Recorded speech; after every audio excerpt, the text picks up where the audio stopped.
More on some of those problems with voting machines. CBS News' Clark Fouraker joins us live from Flushing, Queens. Clark. Yeah, Mary Chris, they have been dealing with voter machine problems here at PS 32.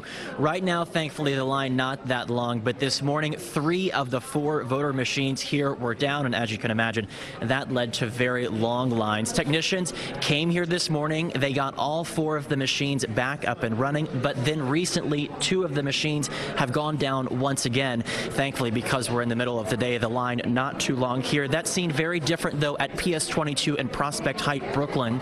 There are a long line there struggling with similar issues of these voter machines, the machines that actually take the ballot, having trouble dealing with wet weather and a 2-page ballot, a first this year. Someone from the Board of Elections told us why they think they're having so much trouble. We have a 2-page ballot for the first time in the history of the city of New York.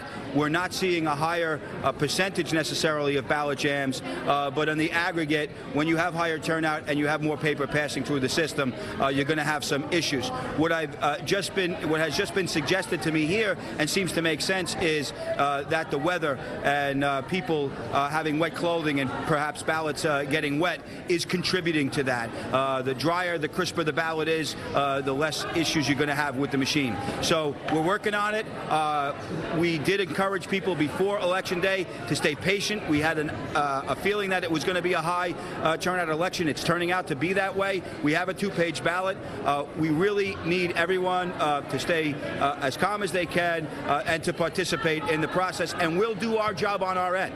We'll make sure that we have the techs here to keep these machines humming along, for the remainder of the day. And we certainly apologize for any inconvenience that it may have caused to any of the voters at this site up to this point.